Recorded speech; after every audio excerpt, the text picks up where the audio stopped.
வணக்கம். நான் doctor Christie. ஒரு ஊரில் ஒரு கணவன் மனைவி இருக்காங்க. இந்த கணவர் அவங்க பார்க்குறவங்க கிட்ட எல்லாத்தையும் அவரோட கஷ்டத்தை கொட்டி தீர்த்துருவார். இது இந்த மனைவிக்கு பிடிக்கவே இல்லை. ஏங்க உங்கள் கஷ்டத்தை எல்லாத்தையும் போய் சொல்லிகிட்டு இருக்கீங்க?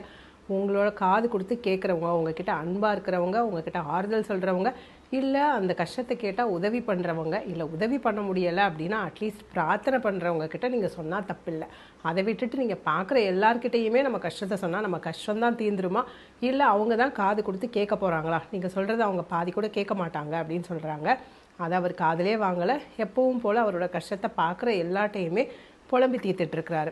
ஒரு நாள் இவங்க 2 பேரும் பீச்சுக்கு போகிறாங்க. அந்த கடற்கரை மணலில் ஒரு குட்டி பையன் ரொம்ப அழகாக ஒரு மணல் வீடு கட்டுறான். அந்த மணல் வீடு பார்க்கவே ரொம்ப அழகாக இருக்குது. கொஞ்சம் கொஞ்சமாக அந்த பீச் மணலில் அவன் ஒரு மணல் வீடை கட்டியிருக்கான். அதில் ஒரு இருட்டாங்குழி வச்சு அதில் ஒரு மெழுகுவர்த்தியை பொருத்தி வைக்கிறான். அது பார்க்க அந்த லைட் வெளிச்சத்தில் ரொம்ப அழகாக இருக்குது. அவன் கொஞ்சம் தூரமாக உட்காந்து பேசிக்கிட்டு இருந்தால் அவங்க அம்மா அப்பாவை இந்த மணல் வீடை பார்க்குறதுக்காக குடுகுடுன்னு ஓடி போய் கூப்பிட போகிறான். அந்த நேரத்தில் ஃபாஸ்ட்டாக வந்து குதிரை சவாரியில் போகிற குதிரை வண்டி அதை அப்படியே இடித்து தரமட்டமாக்கிட்டு போயிடுச்சு. வந்த பையனுக்கு மணல் வீடு இடிஞ்சதை பார்த்து பயங்கர கவலை. ஓன் வாய் விட்டு அழுகிறான். அவன் அழுகிற சவுண்டு வந்து பீச் முழுசும் பரவுது. அவனால் அந்த அழுகையை நிப்பாட்டவே முடியலை. எவ்வளோ ஆசாசையாக கட்டின மணல் வீடு இப்படி இடிஞ்சு போயிடுச்சு அப்படின்னு கவலைப்பட்டுட்டு ஓனை அழ அழ அழ அவங்க அம்மா அப்பா எவ்வளவோ கண்ட்ரோல் பண்ணாலும் அதை கண்ட்ரோல் பண்ணவே முடியலை. நிறைய பேர் பீச்சுக்கு மனசு விட்டு பேசணும்னு வந்து உட்கார்றவங்களுக்கு அந்த அழுகை சத்தம் எரிச்சல் விட்டுது. அவங்க எரிச்சலோடு பார்க்குறாங்க. ஒரு சிலர் அவங்க உலகத்தில் இவன் ஒரு ஆளா அப்படிங்கிற மாதிரி அலட்சியமாக பார்க்குறாங்க.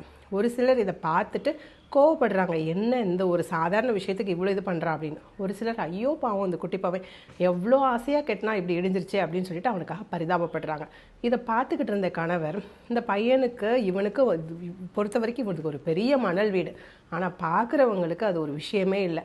இது புரியாமல் ஐயோ பாவம் சின்ன பையன் அழுகிறான் அப்படின்னு சொன்னதும் அவங்க மனைவி சொன்னாங்க, ஏங்க இதே மாதிரி தாங்க உங்களோட கவலையும். உங்களுக்கு உங்கள் கவலை ரொம்ப பெருசு, ஆனால் அதை கேட்குறவங்களுக்கு ஒரு சில நேரங்களில் அலட்சியமாக இருக்கும். இல்லை நம்ம கவலையை விட இது பெருசாக புலம்பிகிட்டு இருக்கான் அப்படின்னு சொல்லிட்டு எரிச்சல் வரும். இல்லைன்னா நீங்கள் திருப்பி திருப்பி சொல்ல அவங்களுக்கு வந்து ஒரு மாதிரி உங்கள் மேலே வெறுப்பு வரும். அப்படி இல்லை அப்படின்னா ஐயோ அப்படின்னு சொல்லிட்டு எள்ளி நகையாடி அதை ஏளனப்படுத்தி மற்றவங்க கிட்ட பாத்தியா அவன் எப்படி கஷ்டப்படுறான் அப்படின்னு சொல்லுவாங்க. இந்த மாதிரி உங்களோட உணர்வுகளை உங்களுக்கு தகுந்த மாதிரி புரிஞ்சிக்காம அதை மற்றவங்க கிட்ட பேசுகிறவங்களுக்காக நீங்கள் எல்லாருக்கிட்டையும் உங்கள் போய் கதையை சொல்கிறீங்கல்ல.